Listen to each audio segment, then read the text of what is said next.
after the try, and I've come dressed as a schoolgirl with my pigtails. Anything to... What does a schoolgirl dress in an activewear jumper? No, like just the pigtails. Oh, the pigtails, yeah. Anything to try and look younger. And what am I? I don't know. I've got like hair, curly Sue hair. Yours is, I've just worked a very long day and I'm a bit dishevelled, if I'm completely honest. Right. Well, sorry. That's how it's going to be. Hey, today's After the Try is post Numerology Try episode chat of our podcast Try Before You Die. Lots of play on words here. Oh, I think that's actually a rude sign, isn't it? You've got to do it this way. Now, as we stated on the podcast itself, we're still a little bit confused about what numerology is, how it works, what it means, where it comes from. Quite confuzzled we are still. Oh my God, is that a word? That's a great word. I just made that up. Confuzzled is a wonderful word. Can you note that in your head? Confuzzled. And, well, you know what? Having said that, I still had takeaways from the chat with Anastasia, who's a numerologist. We definitely had takeaways. I think what the issue, not the issue was, but there was just so much information. We received this spreadsheet each of our report, and it was so incredibly detailed. I think there was maybe like 7 or 8 tabs along the bottom of the Excel spreadsheet, and each one was the different theme. So personality, health, spirituality, money and relationships. And then there was like an overview, and then there was a couple of other different things. So within each tab was... You get a main energy. Yeah. Which has all these descriptions, positive, negatives, recommendations. Then also you have these minor energies. Secondary energies, about 10 or 12 of those, but then there's what's blocking you, and then there was probably about 30 cells in each spreadsheet that had information, a lot of information in it. So I think that's where we were and we were trying to analyse everything because we hadn't chatted to her before the podcast. We just received the reports. We were just looking at everything and trying to analyse everything. And so a lot of it we just were flagging and kind of didn't understand. And we hadn't read each other's because we wanted to be surprised. And we were polar opposites, which is the truth. So it goes on date of birth. So I asked the question of Anastasia, and God, we're very appreciative. She invested a lot of time in those spreadsheets, and she actually listened to the podcast and contacted the podcast and said, I would love to do this for the girls because I know they're going down that journey of figuring out relationships, family, all of that. This might help them. And so... what was going to be my point? Just that she spent a lot of time on it. We read them beforehand and then focused on areas that we wanted to break down and discuss. Which was mainly personality and relationship for us. Yes. There's lots of different elements, but what resonated most with me is the term blockage. Because I feel like you and me are filled with blockages. Oh. You and me. I think, justified that. But also, it reminded us that when we had that manifestation chat as well, you can go back and listen to that episode, that talked about blockages as well. You can manifest as much as you want, but if you have things blocking you, you're unlikely to manifest that thing because there's things getting in the way of that. So that, again, reaffirmed that for us. And I actually almost think it's worse now than when we had that manifestation chat. So that was just... Worse as in like... I feel like there's more information. Oh, yeah, our blockages have increased since that. And we actually were going to really work on the manifesting. But I think because we're at a crossroads, I keep saying, and we're having a few road stops. What are they called? Roadblocks, obstacles. And so like there's a few blockages that are being presented to us career-wise, all of this. And... yeah, we are. Our frustrations are heightened. And then if you listen to the episode, you'll see it then brings up a lot of issues between us because when we're feeling sensitive or insecure, our relationship suffers. Yeah. I do think it is risky sometimes when you are struggling. I mean, I do get you want to reach out to psychics or, manifestation people, life coaches. I think it's best to speak to psychologists. I actually have spoken to psychics, clairvoyants, whatever, when I have felt lost, and it hasn't been the best thing for me.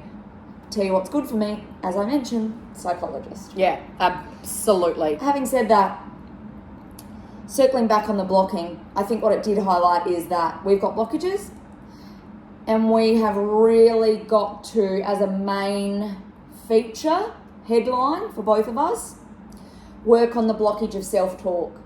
Self-talk is blocking us in every avenue, you must admit. We need a colonic for the self-talk. Yes, Liv. That's what we need. We need to clear out. We need to clear out those blockages. And for me, I reckon my biggest one, along with self-talk, which kind of goes hand in hand, but is self-love. Because I wonder if people look at us on our social media and things and think we are confident and have everything together. And I know we portray a bit of a, I don't know, cluster, but we are cluster. I feel like we are quite kind of raw and stuff, but I think people would be quite surprised about how low in confidence, particularly I am, and low in kind of self-love and like self-worth and all of that. I think you flag it at times.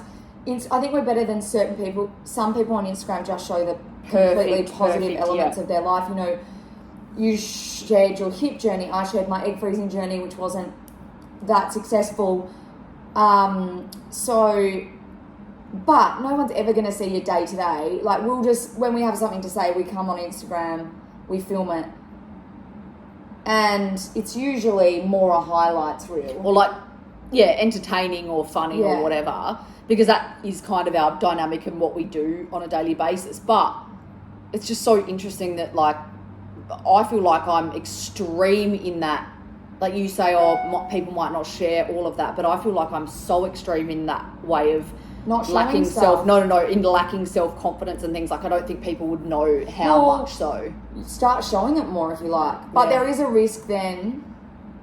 I don't want to be negative. You don't want to be negative. Come across as negative. Something you do need to work on with your psychologist long term. So I wonder whether it's better dealt with when you're a bit more confident to be able to reflect on those times and share with people what helped you, because that gives people more hope.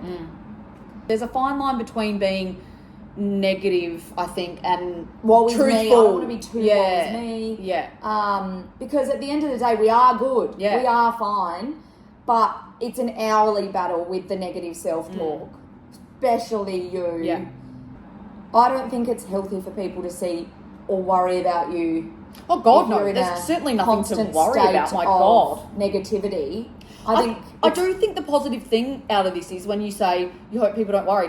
We are open about literally everything. So if I am struggling, you know about it. Yeah. I don't keep anything in. I'm not someone who you need to be worried about because I'm not talking or I bottle it up. I don't at all. If I have an issue, shut down and your moods are horrific and you go quiet and you go to your room and it's because that's sometimes but you always have a go at me for that. But that's how I cope and that's what I need. I need space to process and decompress and stuff. Whereas you just want to nip it in the bud straight away, which is fine, and that's the way you cope with it, and arguably that could be better.